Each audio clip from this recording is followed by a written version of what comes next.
Bom dia, boa tarde ou boa noite. Começa agora o Jornal Literário, onde eu te conto tudo o que aconteceu de interessante, não interessante e terrível no mês de janeiro no mundinho literário.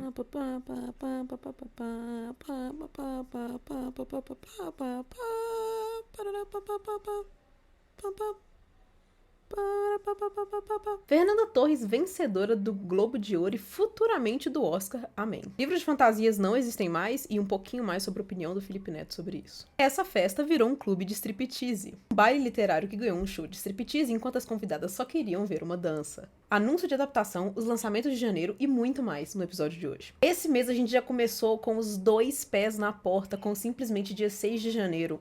Meu aniversário, com Fernanda Torres ganhando o Globo de Ouro como melhor atriz de drama pelo filme Eu Ainda Estou Aqui. Mas, Todd, por que você tá falando disso se é um canal de livros e não de filmes? Aí que você se engana, porque Ainda Estou Aqui é um livro, do Marcelo Rubens Paiva.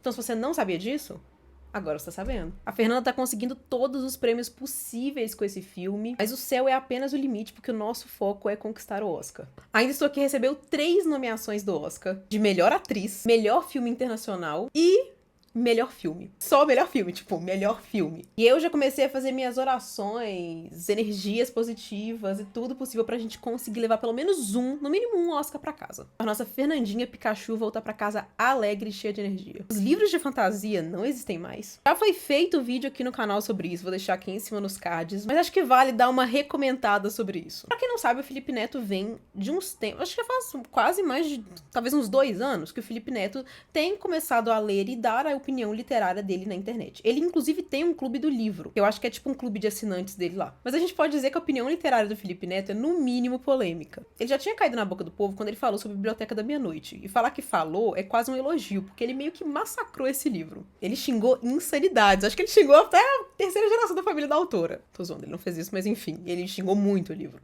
E agora, Felipe Neto, comentarista literário, retorna, falando de Quarta Asa. Ele tava lendo Chama de Ferro, a continuação de Quarta Asa. Eu não sei quem indicou esse livro pro Felipe, mas a pessoa tinha que ter avisado que era um livro de romantasia. Então, quando o Felipe foi ler, ele se incomodou pela quantidade de hot que tinha nesse livro e fez essa publicação. Essa publicação trouxe várias discussões diferentes pra comunidade. Uma discussão de, realmente todos os livros agora de fantasia têm sexo. Realmente os livros estão ficando muito explícitos.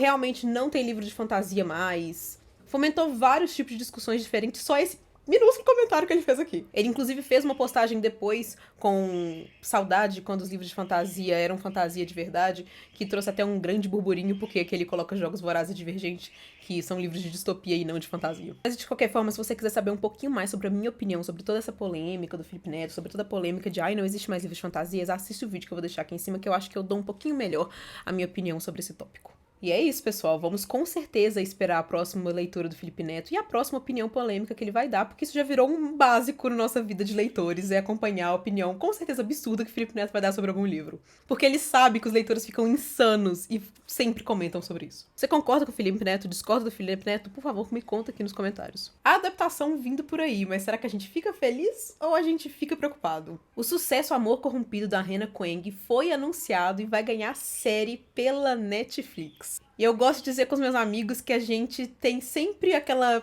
emissora, não é emissora, mas a gente tem aquele serviço de streaming que quando ele pega uma adaptação, um livro, a gente fica animado pela adaptação.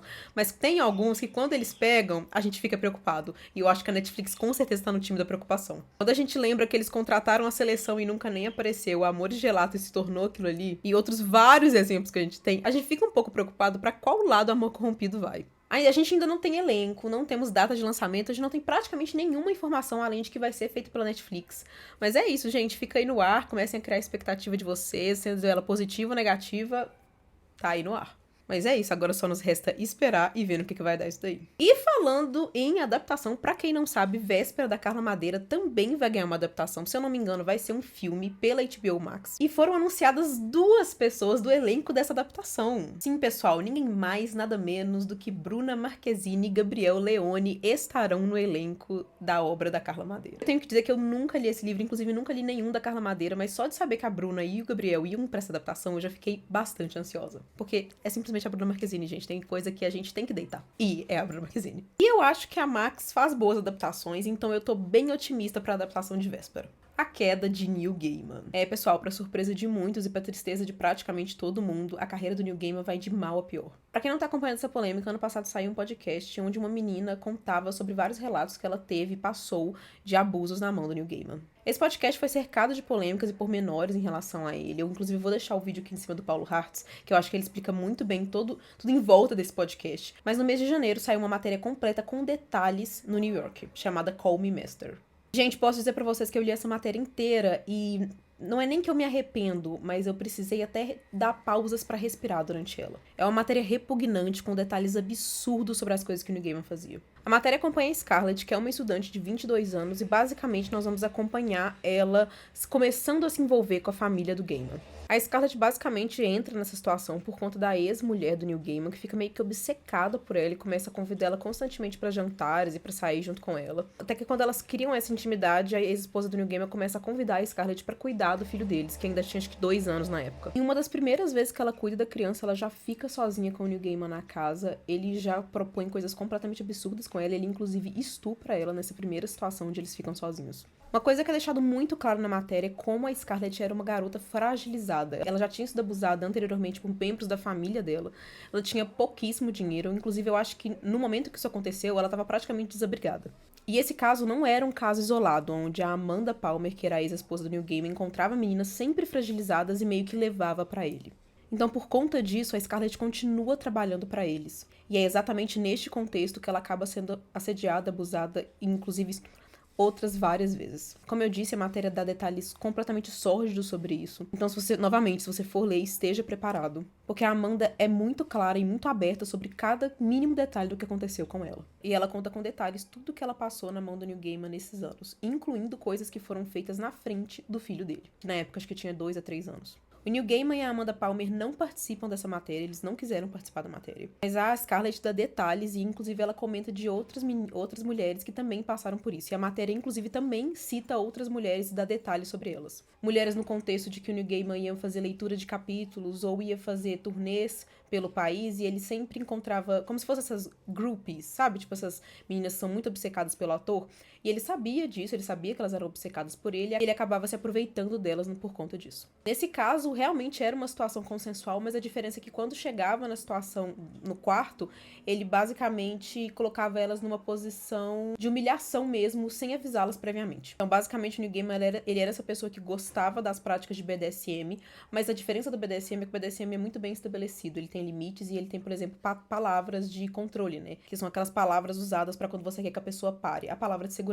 E a diferença é que o Neil Gaiman nunca deixava clara essa palavra de segurança, ele nunca deixava isso estabelecido, ele só gostava da prática do BDSM sem o consentimento. Ou seja, falando de fórmula esdrúxula, um estupro. A matéria, inclusive, faz comparações das obras do Neil Gaiman com as atitudes dele, que eu achei bem interessante fazer esse paralelo, de como até às vezes a mente dele funcionava indiretamente. E é uma matéria realmente muito interessante, gente, mas ela é bem visceral. Então tá aqui o meu aviso, que se você for procurar essa matéria pra ler, eu, inclusive, indico você tentar entender um pouco mais sobre esse caso, que eu acho importante. Eu acho que eu não acredito muito no cancelamento, mas eu acho que eu acredito que quando uma pessoa faz coisas absurdas, isso tem que ser divulgado para as pessoas ficarem sabendo o que aconteceu. E esse caso do Neil Gaiman é um caso claro, que é o tipo de coisa que não pode passar em branco. Então eu sim indico vocês procurarem mais detalhes sobre isso, porque eu nem cogito dar mais detalhes aqui no vídeo, porque são coisas realmente absurdas, é um nível de abuso que ele beira a insanidade, tipo assim, você lê e você se sente mal, tipo, fisicamente mal mesmo. Mas eu também deixo claro o aviso pra vocês, pra tomem cuidado na hora de ler, né, tomem cuidado com os gatilhos. É uma notícia que vai dar repletos detalhes muito vívidos sobre assédio, sobre abuso, sobre estupro. Então é isso, estejam avisados antes de procurar essa matéria, porque ela é muito, muito pesada. Eu acho que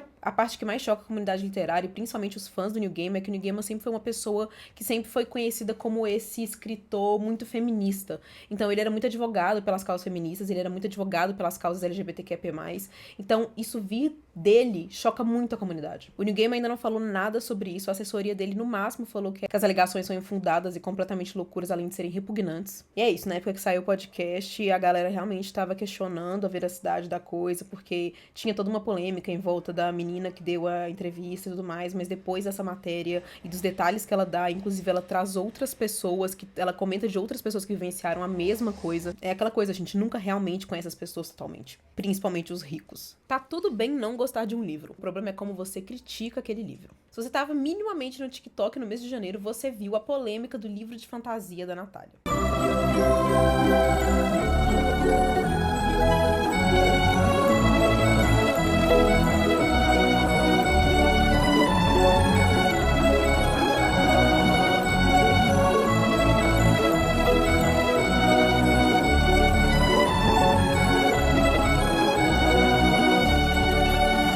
A influenciadora Cissa Motter foi pela sua conta de TikTok falar sobre a sua opinião sobre Sonata de Lua e Fogo. E até aí tudo bem, né? Uma coisa inofensiva, um influencer ir lá falar sua opinião sobre um livro. Só que alguns leitores se incomodaram com a forma que foi dito nesse vídeo. As primeiras impressões mais curtas, tanto quanto a paciência que eu tive que ter pra suportar ler esse livro. Vou ser bem educada, bem boazinha, tanto quanto a paciência minha que eu tive. Olha, Hiroshima e Nagasaki juntando Chernobyl e Césio, elas perdem pra essa bomba. Não leio.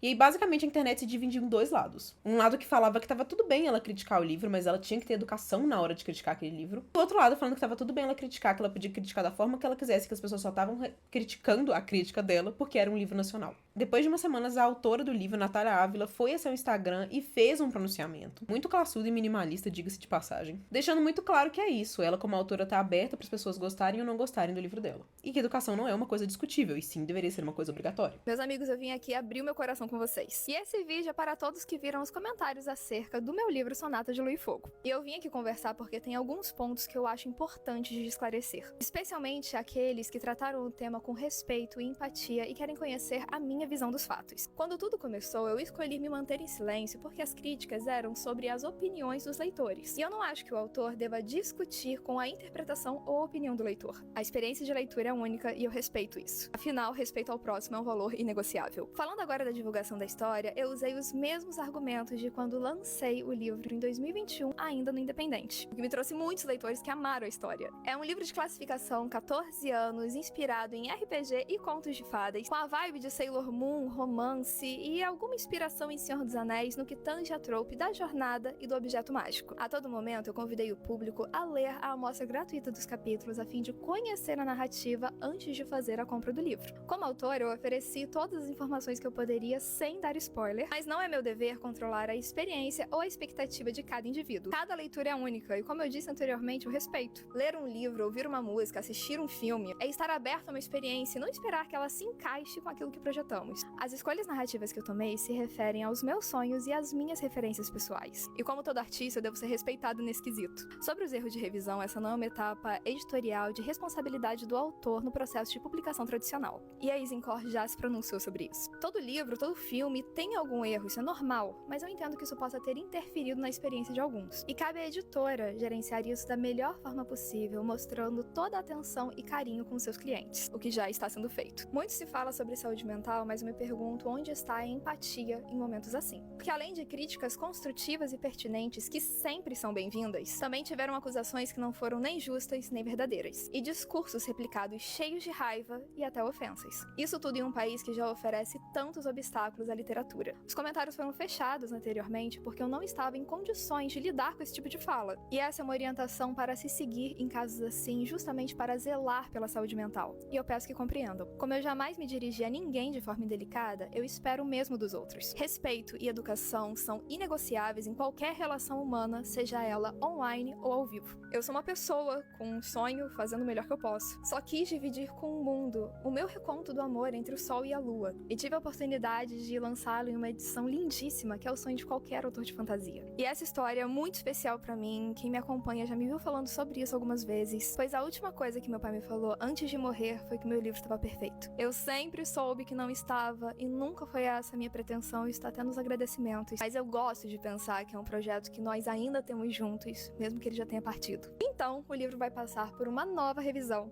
e a nova tiragem estará o melhor possível de acordo com a editora. E a central de atendimento e o suporte da editora está com o canal aberto para quem precisar tirar qualquer dúvida acerca desse tema. E você que chegou até aqui no vídeo de coração aberto e está curioso para saber mais do livro através do seu próprio olhar e interpretação, leia a amostra dos capítulos na minha bio. E se você é o tipo de pessoa que conversa com a lua bem capaz de se identificar e de amar, e se não, tudo bem também. Obrigada por todo o carinho, a todos que se posicionaram com o intuito de cuidar de mim. Vocês realmente me ajudaram por uma semana bem difícil. Eu espero de coração que o universo retribuya retribua em dobro. Vamos continuar juntos, fazendo história. Beijo. Eu não li o livro ainda, eu não sei o que pensar do livro ainda, acho a edição dele maravilhosa, todas as edições dessa editora são incríveis, caríssimas, mas incríveis. É isso, gente, me conta a opinião de vocês nos comentários, porque essa eu quero muito saber a opinião de vocês. Vocês estão do lado de, realmente, você pode criticar o que você quiser do livro, mas faça com educação? Você tá do lado de, ela criticou com educação, eu não acho que ela foi tão dura assim? Você tá do lado de, não, ela pode xingar, humilhar a família de qualquer pessoa, não importa? Você tá do lado de que sim, a pessoa tem liberdade de expressão e ela pode falar de qualquer forma e se expressar da forma que ela bem entender? Você não falaria mal de um livro por ele ser nacional? Você falaria mais mal de um livro por ele ser nacional? Enfim, me conta a opinião de vocês aqui nos comentários. Agora trazendo uma polêmica da gringa. Vocês conhecem a influenciadora Call Me Chris? A Chris basicamente ficou muito famosa na época da pandemia. Ela fazia vários vídeos e vários sketches de humor, que ela sempre usava aquelas mãozinhas de plástico. E ela tinha vários personagens. So you're gonna take me home? How do you know my mom? We're old friends. Okay. Do you have any snacks? No, I don't have any snacks. Well, can we stop and get some nuggies? We are not stopping anywhere, okay? Just shut up. Well, then I at least have an iPad to watch Frozen. No.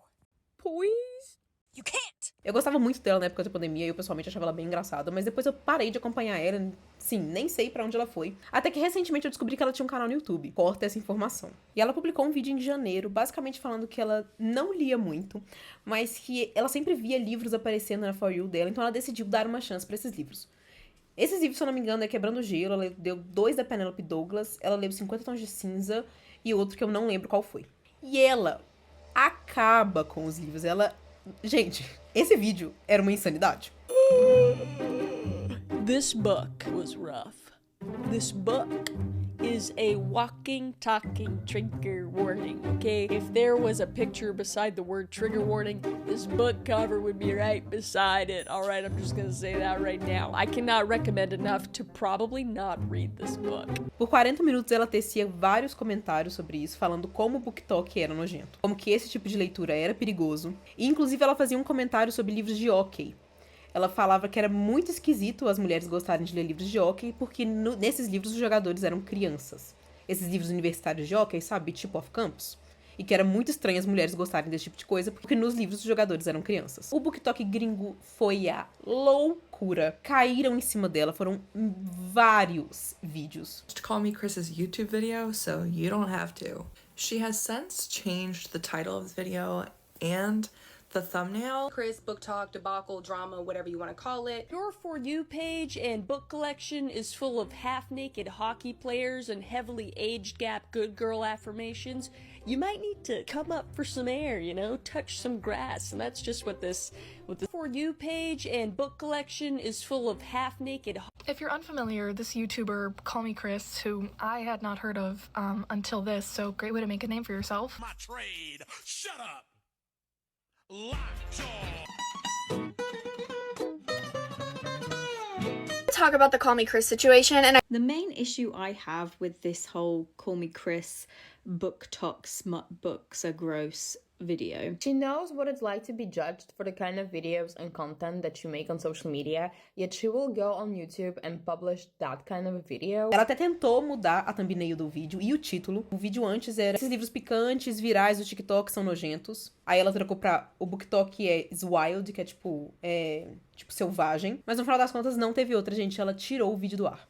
Eu acho sim que ela tinha alguns pontos relevantes comentados nesse vídeo, como por exemplo, como que crianças estavam lendo esses livros por eles serem virais, então por eles estarem sendo muito viralizados, acabava que crianças liam livros para mais 18. Então, nesse aspecto eu acho que ela tá completamente certa, isso é um fato que é uma insanidade, o fato de que como os livros que hoje em dia estão mais virais são livros mais 18 ou mais 16, as crianças e os jovens, eles querem estar submersos nisso e eles acabam lendo livros que não são para a idade deles. Mas independente se ela tinha ponto certo ou ponto errado, o BookTok gringo foi em cima dela, ela tirou o vídeo do ar. Esse vídeo, inclusive, ele tinha uma publi dentro dele, a publi caiu. Você não encontra mais ele no YouTube, mas provavelmente se você pesquisa no TikTok, você deve encontrar partes dele picotadas por aí. Essa polêmica foi muito aleatória, porque eu realmente gostava dela na época da pandemia, e ver meus dois mundos se colidindo foi uma insanidade. Mais uma adaptação por aí. Foi anunciada a adaptação de Cutelo e Corvo, que vai ser roteirizado pela Laura Cossan.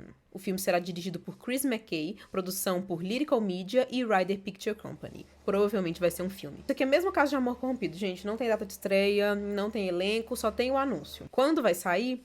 Descubra. Quem vai fazer o filme? Descubra. Mas é isso, muita adaptação vindo por aí, viu? E por último, uma última noticiazinha leve pra poder dar uma tranquilizada nesse clima de hoje. O baile literário que acabou em show de strip. Isso mesmo que vocês ouviram, gente. Uma influencer foi no seu TikTok falar que ela tinha ido com suas amigas num desses bailes literários, que é um costume que veio da gringa, esses bailes com temática. Alguns têm temática, outros não. Outros só são bailes de fantasia no geral. Alguns têm temática de Acotar. Eu, por exemplo, no que eu fui, ele era de Caraval, Quarta Asa. E aquele do Coração, também do mesmo universo de Caraval. Agora eu esqueci o nome daquele livro. Vou botar a capa dele aqui. Então, esse costume dos bailes, ele é uma coisa que tá vindo da gringa, ele tá chegando agora no Brasil, e ele é uma coisa muito grande. Principalmente lá nos Estados Unidos, que foi onde ele começou. Só que essa influenciadora, basicamente, contou que esse baile foi um pouco diferente dos outros. Normalmente, nesses bailes, a gente tem um momento da valsa, principalmente quando ele é temático. Então, por exemplo, quando tem esse tema de Acotar, normalmente tem uma valsa da Fairy do Rio Sandy, que é tipo, são os grãos senhores, ou de outros personagens. Só que o curioso desse baile específico é que no momento da valsa, ao invés de uma belíssima valsa entre a Fairy e o Rissand, nós tivemos um striptease do ator do Rissand. E depois descobriram que esse ator, ele era um ator de filmes mais 18. É. Ah, e digo mais, não foi um striptease comum, foi um striptease tecnológico e evoluído, porque ele fez enquanto ele tava naqueles hoverboards, sabe, aqueles skatezinhos? E aí ele ficava passando pela pista. Eu vou deixar o vídeo. Assistam o vídeo. Sarah J. Maas coming down on those unlicensed ACOTAR balls is probably a good thing, coming from the fact that my friends and I went to one, and we ended up getting a non-consented to striptease of the actor playing Rhysand. Sim, eu sei, parece que eu coloquei tudo isso aqui num aleatorizador de palavras, porque é inacreditável que isso realmente aconteceu. Mas aconteceu. É isso, gente. Gostariam de ir num bar? Eu não consigo manter a seriedade sobre esse tópico. Imagina você tá no baile e de repente o cara você tá esperando uma linda valsa dos seus personagens favoritos e o cara começa a tirar a roupa e dançar em cima de um hoverboard. Gente, eu acho que nem nos meus piores pesadelos o Rhysand tá tirando a roupa em cima de um hoverboard. Ai, gente, de verdade, essa tinha que ser a notícia que ia fechar, porque, assim, impecável. Parabéns pro roteirista da nossa série do mundo, do planeta Terra, que escreveu essa notícia aqui, porque essa me alegrou demais, tá? Pra finalizar, vamos falar um pouquinho dos lançamentos literários de janeiro. Assim como o vídeo dos lançamentos de 2025 que eu vou deixar aqui em cima, eu não vou falar da sinopse do livro, só vou comentar por cima o nome e vou colocar as capas aqui do lado, tá? Tivemos pela Intrínseca, Tormenta, Vou Te Recetar Outro Gato, A Curandeira de Zelindov, O Hospedeiro Misterioso. Pela Harley Collins tivemos a biografia da Cher. Pela Arqueiro tivemos O Detento, Veneno em Seus Corações, A Ilha Grega, Manual para Damas Mal Comportadas, Sem Coração e o Audiobook de Rei da Ganância. Pela Record tivemos Não Minta. Pela Faro tivemos Café Tangerine. Eu acho que essa é a Faro, no caso. Pela plataforma 21, O Roxinol e o Monstro da Biblioteca. Também pela plataforma 21 tivemos Morrendo de Amor. Pela Galera tivemos o primeiro volume de Minha História de Amor com Yamada Khan. Pela Pitaia tivemos Os 9 Mentirosos, que é no mesmo universo de Cordialmente Cruel. Pela Harley Quinn tivemos A Casa do Verão. Pela Editorial tivemos Conflitos de Sangue. A Nacional relançou Félix para Sempre com outra capa. Também pela Pitaia nós tivemos Como a Neve Cai, que é da mesma autora de Lágrimas de Diamante. Pela Planeta nós tivemos Tempestade de Ônix, o lançamento mais esperado do ano, praticamente. Pela Galera tivemos A Espada de Leandro, que é a continuação de Trono de Jasmine, e o relançamento de Amor Não É Óbvio, com a capa nova. Pela Record tivemos Depois Daquele Inverno. Outro pela Alt foi O Mapa de Nós Dois. Pela Roku nós tivemos Dando o Que Falar e 14 Dias. E pela Alta Novel tivemos Guerra de Jade. Muitas bienais confirmaram suas datas, então nós teremos a Bienal do Rio de Janeiro do dia 13 ao dia 22 de junho, a Bienal do Paraná do dia 25/9 ao 5/10, a Bienal do Mato Grosso do Sul do dia 4 ao dia 12 de outubro, a Bienal de Pernambuco do dia 3 ao dia 10 de outubro e a Bienal de Belo Horizonte, que vai ser do dia 3 ao dia 10 de maio. E é isso, gente. Essa foi a nossa edição de janeiro do Jornal Literário. Eu espero que vocês tenham gostado desse quadro novo aqui do BookTube. Eu espero que... Eu tava muito ansiosa pra trazer eles, né? Agora saindo um pouco da minha seriedade de jornalista. Eu tava muito, muito, muito ansiosa pra trazer ele. Eu acho que... Eu não lembro de ninguém que faz um quadro assim. Então, Espero que ele seja inovador e revolucionário, mas talvez não tanto, e também faz parte se ele não for. Mas enfim, eu espero que vocês tenham gostado. Comenta aqui no vídeo, né, sobre as notícias, a opinião de vocês. Comenta o que vocês gostaram, o que vocês não gostaram, o que vocês desgostaram. Se eu esqueci de alguma coisa importante, comenta aqui embaixo uma polêmica que eu não estava sabendo. Comenta qualquer coisa, sabe? Quanto mais vocês comentam, mais o YouTube entrega para as pessoas e mais gente vem chegando aqui no nosso canal. Curte esse vídeo, mês que vem tem mais notícia. E é isso, gente. Um beijo, até o próximo jornal e tchau!